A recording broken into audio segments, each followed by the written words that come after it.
Hi అండి. Welcome to my channel Bhagyalakshmi పచ్చ. ఎలా ఉన్నారు? బాగున్నారా? నేను కూడా చాలా బాగున్నానండి. వీడియో చూసి అంతే వదిలేకుండా నచ్చితే ఒక చిన్న లైక్ ఇవ్వండి. మధ్యాహ్నం అన్నం తిని కాసేపు అలా పడుకున్నానో లేదోనండి, నిద్ర పట్టింది. నిద్ర పట్టేటప్పటికి వర్షం వచ్చింది. ఇంకా ఆ నిద్రలో వర్షం వచ్చింది నాకైతే తెలియలేదు. అప్పుడే వర్షం స్టార్ట్ అయింది. డాబా మీదేమో బట్టలు ఉన్నాయి. ఇంకా పరిగెత్తుకుంటా డాబా మీదకి వెళ్ళి బట్టలన్నీ తీసుకొని వచ్చేటప్పటికి కొన్ని బట్టలు అయితే తడిసిపోయినాయి. ఆరిపోయిన బట్టలు అనవసరంగా తడుపుకున్నాను. నిద్రపోవటం వల్ల ఈరోజు బట్టలన్నీ తడిసిపోయినాయి.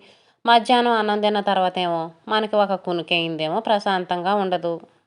నేను నిద్రపోయేటప్పుడే ఆ వానొచ్చింది. వాన రావటం వల్ల బట్టలన్నీ తడిసిపోయినాయి.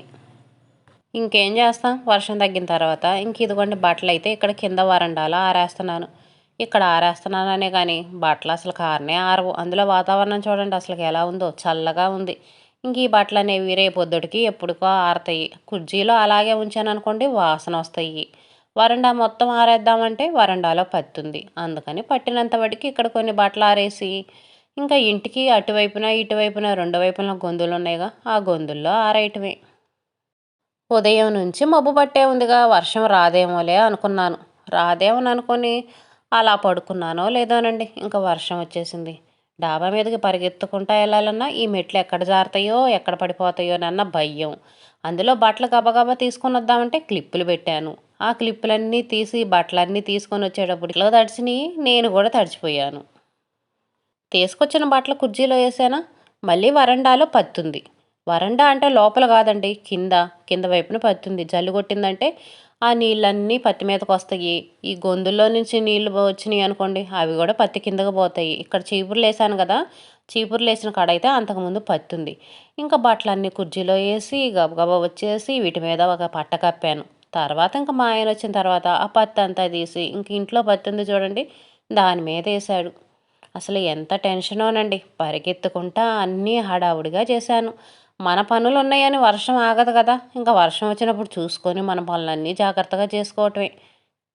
బట్టలకి పెట్టిన క్లిప్పులు కూడా చూడండి ఇక్కడ పడేసాను. పరిగెత్తుకుంటా వచ్చి క్లిప్పులు ఇక్కడ వరండాలో పడేసి బట్టల కుర్జీలో వేసి ఇంక ఈ పనులన్నీ చేశాను.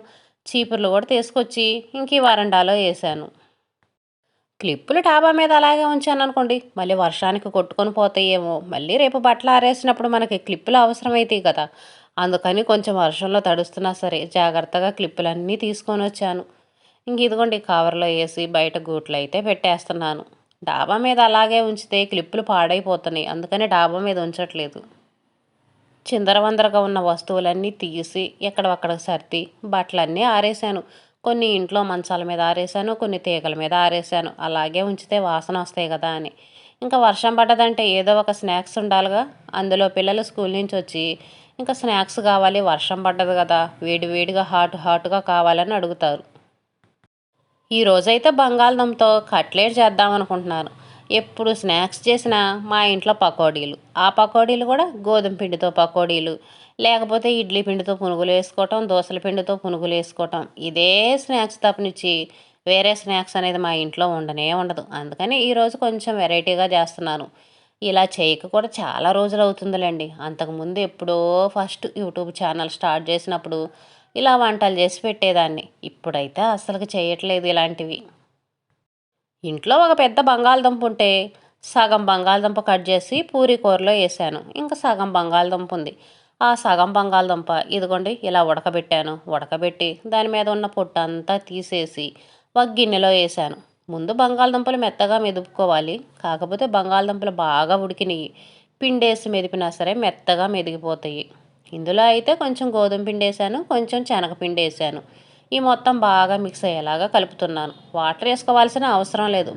బంగాళదుంపల్లో ఉన్న వాటర్ అయితే సరిపోయిద్ది మనకి. ఇందులో బియ్యపిండి ఉండి బియ్యపిండి వేసుకుంటే ఇంకా క్రిస్పీగా కరకరలాడుతా చాలా బాగుంటాయి. నాకైతే ప్రస్తుతానికి ఇంట్లో బియ్యపిండి లేదండి, అందుకనే శనగపిండి గోధుమ పిండి ఈ రెండు అయితే వేసాను. శనగపిండి బియ్యపిండి కార్న్ఫ్లవర్ ఉంటుంది కదా, అది కనుక కొంచెం వేసుకుంటే క్రిస్పీగా కరకరలాడుతా టేస్ట్ చాలా బాగుంటాయి.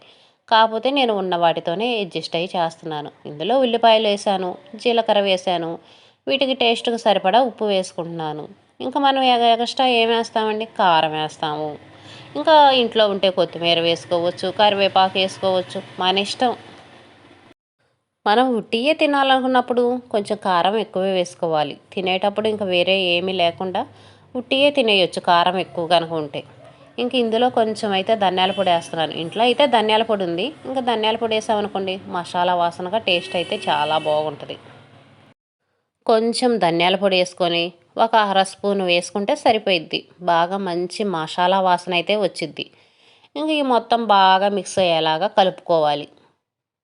ఇదిగోండి మొత్తం బాగా మిక్స్ చేసి బాగా కలిపేసేయాలి. గోధుమ పిండి వేసాను కదా, అందుకే చేతులకి అంటుకుంటుంది. గోధుమ పిండి వేయకుండా బియ్యం పిండి వేసుకుంటే మాత్రం చేతులకు అంటుకోకుండా ఉంటుంది. బాగా క్రిస్పీగా కరకరలాడుతా చాలా బాగుంటాయి. వీటిని ఇదిగోండి ఈ విధంగా కలుపుకుంటే సరిపోయిద్ది. మరీ లూజ్గా కలుపుకున్నామనుకోండి ఆయిల్ ఎక్కువగా పీలుస్తాయి, ఇవన్నీ విడిపోతాయి, సరిగ్గా రావు. అందుకని ఇలా గట్టిగానే కలుపుకోవాలి. పిల్లలు స్కూల్ నుంచి వచ్చేటప్పటికి వాళ్ళకి ఇలా వెరైటీగా ఏదన్నా స్నాక్స్ చేసి పెట్టామనుకోండి, అబ్బా ఎంత సంతోషపడిపోతారో కదా. ఏమి చేయకుండా ఉన్నామనుకోండి వచ్చి గొడవ చేస్తారు. ఆకలి అవుతుంది, వర్షం పడుతుంది, వేడివేడిగా ఏదో ఒకటి తినాలనిపిస్తుంది అంటారు. బంగాళదుంపతో కట్లెట్ ఇలానే చేస్తారట్టుంది. దీన్ని కట్లెట్ అని కూడా అనుకోవచ్చు. ఇంక ఇదిగోండి డీప్ ఫ్రై చేస్తున్నాను నేను. మామూలుగా అయితే డీప్ ఫ్రై కూడా చేసుకోవాల్సిన అవసరం లేదు. మన దోశల పెనం మీద వీటిని మనం కట్లెట్ లాగా చేసి మన గారెల్లాగా తెపాల చెక్కల్లాగా అలా చిన్న చిన్నవి చేసుకొని దోశల పెనం మీద కూడా చక్కగా కాల్చుకోవచ్చు. కాకపోతే నేను ఫస్ట్ టైం చేస్తున్నాను కదా, మళ్ళీ డీప్ ఫ్రై చేయకుండా దోశల పెనం మీద కాల్చాను అనుకోండి కొంచెం పచ్చిగా ఉంటే పిల్లలు తినరేమో అని చెప్పేసి ఇప్పుడు మాత్రం డీప్ ఫ్రై చేస్తున్నాను. ఈసారి చేసేటప్పుడు మాత్రం డీప్ ఫ్రై చేయకుండా దోశల పెనం మీద కాల్చుతాను. నూనె వేడయ్యేలోపు ఇంక ఇదిగోండి కట్లెట్స్ చేసుకుంటున్నాను. కవర్ ఒకటి తీసుకొని కవర్కి ఆయిల్ రాసి ఇంక ఇదిగోండి ఈ విధంగా అయితే చేస్తున్నాను. కవర్ మీద కాకుండా మామూలుగా చేత్తోనే చేసుకొని డైరెక్ట్గా వేయొచ్చు. కవర్ మీదే చేయాల్సిన అవసరం లేదు. కాకపోతే నేనైతే ఫస్ట్ టైం చేస్తున్నాను కాబట్టి ఇలా కవర్తో చేస్తున్నాను. మామూలుగా బాల్స్ లాగా ఏం చేసుకోవచ్చండి. బాల్స్ లాగా చేస్తే ఒకవేళ పేలుతాయేమో అని చెప్పేసి నేను బాల్స్ అయితే వేయట్లేదు. ఒక్కొక్కసారి మనం రౌండ్గా చేసేసినవి పేలుతాయండి, భయం అలా చేయాలంటే. మనం ఇలా వెడల్పుగా చేసేసినవి మాత్రం పేలవు, వాటితో మాత్రం సేఫ్గా ఉండొచ్చు. ఫస్ట్ వేసినది చూడండి బాండీకి అంటుకుందట్టుంది, అలాగనే ఉంది అది. నూనెలో వేస్తే తప్పనిచ్చి పక్కన బాండీకి అంటుకున్నట్టు వేసామంటే అలాగనే ఉంటుంది. ఆయిల్ కూడా కొంచెం హీట్ అయింది, బాగానే హీట్ అయింది, అందుకని వేసినట్టు ఎర్రగా వచ్చేస్తున్నాయి. ఆయిల్ ఎక్కువ హీట్ కాకముందే వేసుకోవాలి. గ్యాస్ అనేది కూడా సిమ్లోనే పెట్టుకోవడం బెస్ట్. శనగపిండి బంగాళదుంప రెండు వాడుతున్నాను కాబట్టి మా ఇంట్లో వాళ్ళు అందరూ తినరు వీటిని. ఓన్లీ నవీన్ బట్టికే తినేది. నేను కూడా ఏదో ఒకటి రెండు తింటాను. ఇంకా బంగాళదుంప శనగపిండి అంటే గ్యాస్ ప్రాబ్లం కాబట్టి ఇంట్లో వాళ్ళందరూ అయితే వీటి జోలి రారు. చేస్తుంది కూడా తక్కువ క్వాంటిటీనే కాబట్టి మనకి పిల్లల వాటికి వస్తే చాలు. ముందు ప్రస్తుతానికైతే 4 చేసి వేసాను. వేసినట్టు బాగా ఎర్రగా వచ్చేస్తున్నాయండి. ముందేసినవి చూడండి ఎలా ఎర్రగా వచ్చేసిందో, కొంచెం నల్లగా మాడినట్టుగా వచ్చింది. అందుకని ఆయిల్ అనేది మాత్రం ఎక్కువ హీట్ లేకుండా సిమ్లో పెట్టుకొని మనం చేసుకుంటే మాత్రం బాగా ఎర్రగా కాలుతాయి, ఎక్కువసేపు కాలుతాయి, లోపల పిండి అనేది లేకుండా ఉండిద్ది. ఇలా హైలో పెట్టి కాల్చుకున్నాం అనుకోండి పైనంతేమో ఎర్రగా వచ్చిద్ది, లోపలేమో పిండిగా ఉండిద్ది. నేను ఇవి రెడీ చేసేలోపే మా అబ్బాయి స్కూల్ నుంచి వచ్చేసాడండి. చూసి వాడు మాత్రం చాలా హ్యాపీగా ఉన్నాడు. పిల్లలకి ఇలాంటి వెరైటీ చేసి పెడితే మాత్రం చాలా ఇష్టంగా తింటారు. వీటికి తోడు ఇంకా టమాటా సాసులు లేకపోతే ఏదైనా జాము అవి ఉంటాయి కదా, అవి వేసుకొని తింటే మాత్రం ఇంకా పిల్లలు బాగా ఇష్టంగా తింటారు.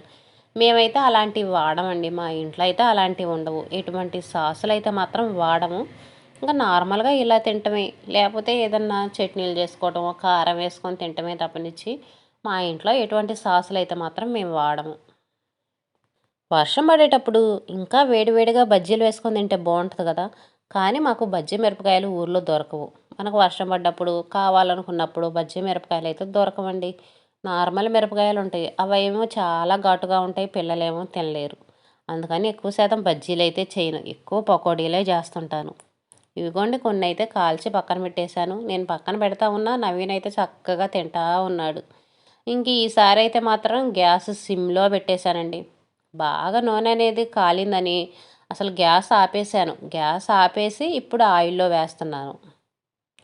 ఇవైతే మాత్రం ఇంకా బాగా కాలుతాయి. మనం నూనెలో వేసిన వెంటనే ఎర్రగా వచ్చేయకుండా కొంచెం లేటుగా నిదానంగా బాగా కాలుతాయి. లోపల పిండి అనేది లేకుండా ఉంటాయి. ఇంక ఇప్పుడు చూడండి పొయ్యి ముట్టిస్తున్నాను. ముందు బాండీలో ఇవన్నీ వేసాను కదా, వేసిన తర్వాత ఇప్పుడైతే పొయ్యి ముట్టిస్తున్నాను. ఇంకా గ్యాస్ సిమ్లో పెట్టుకొని మనం గోల్డెన్ బ్రౌన్ కలర్లో వచ్చేంత వరకు కాల్చుకుంటే సరిపోయిద్ది. వీటిని నూనెలో వేసిన వెంటనే కూడా తిప్పకూడదు. వెంటనే తిప్పామనుకోండి ఇరిగిపోతాయి. ఒక్క నిమిషం అలా వదిలేసేయాలి. తర్వాత మనం తిప్పుకుంటా కాల్చుకుంటా ఉండాలి. ఎక్కువ ఉల్లిపాయలు వేసుకుంటే ఇంకా చాలా బాగుంటాయి. ప్రస్తుతానికి ఫస్ట్ టైం చేస్తున్నాను కాబట్టి ఉన్నంతలో ఇంట్లో ఉన్న వాటితో అడ్జస్ట్ అయ్యి అయితే చేశాను. ఇంకా సన్నగా తరిగిన అల్లం ముక్కలు అవన్నీ వేసుకుంటే ఇంకా చాలా బాగుంటాయి. ప్లేట్ కూడా చూడండి, ముందు చేసినవి ఖాళీ అయిపోయింది. నవీన్ చేసినట్టు చక్కగా తింటా ఉన్నాడు. వాడికైతే నచ్చినాయి అంట. పిల్లలకు నచ్చితే చాలు మనకింకా. పెద్దవాళ్ళకి నచ్చినా నచ్చపోయినా ఏ ప్రాబ్లం ఉండదు. మొత్తం అయితే రెడీ అయిపోయినాయి. ఇంకా ఇవి ఎలా ఉన్నాయో తుంచి చూపిస్తాను చూడండి. చూడటానికైతే బాగున్నాయి కదా, బాగున్నాయి చూడటానికైతే. మన తెపాల చెక్కల్లాగా, గారెల్లాగా, వడలు ఉంటాయి చూడండి, వడల్లాగా చూడటానికైతే మాత్రం బాగున్నాయి. కానీ టేస్ట్ మాత్రం నేనైతే తినలేదు ఎలా ఉన్నాయో. పైన బాగానే ఉన్నాయి, పైన బాగా కరకరలాడేటట్టుగా. లోపల పిండి కూడా ఎక్కువేం లేదు. వేడివేడిగా తింటే మాత్రం టేస్ట్ బాగానే ఉంటాయి. ఆరిపోయిన తర్వాత ఎలా ఉంటాయో కానీ వేడివేడిగా మాత్రం చక్కగా తినొచ్చు. ఇవన్నీ తీసుకొని ఇంకా టీవీ దగ్గరికి వెళ్ళి టీవీ చూస్తా తింటా ఎంజాయ్ చేద్దాం పదండి. అదిగో నవీన్ అయితే ప్లేట్ తీసుకొని తింటున్నాడు. పిల్లల కోసం చేసినయే కాబట్టి ఇంకా చేసినవన్నీ వాడే తింటున్నాడు. నేనైతే 2 తీసుకున్నాను. మా ఆయనకైతే 2 ఉంచాను. ఎలా ఉంటాయో టేస్ట్ చూస్తారులే అని. టేస్ట్ మాత్రం చాలా బాగున్నాయి. నేను అనుకున్న దానికంటే కూడా చాలా బాగున్నాయి. అప్పుడప్పుడు వేడివేడిగా ఇలా చేసుకొని తినొచ్చు. పిల్లలకైతే మాత్రం చక్కగా చేసి పెట్టొచ్చండి, ఏ ప్రాబ్లం లేదు. సరిగ్గా వంట చేయటం రాని వాళ్ళు కూడా ఈజీగా ఈ స్నాక్స్ చేసుకోవచ్చు. బ్యాచిలర్స్ ఉంటారు చూడండి, వాళ్ళు కూడా అప్పుడప్పుడు ఈవినింగ్ ఇలా వేడివేడిగా ఏదైనా తినాలనిపించినప్పుడు చక్కగా ఇలాంటి స్నాక్స్ చేసుకొని తినొచ్చు. చాలా ఈజీగా ఉంటుంది. ఈజీ ప్రాసెస్ కదా, ఇందులో కష్టం ఏముంది. ఇదేనండి ఈరోజు వీడియో. వీడియో నచ్చితే లైక్ చేయండి, షేర్ చేయండి, సబ్స్క్రైబ్ చేసుకోండి.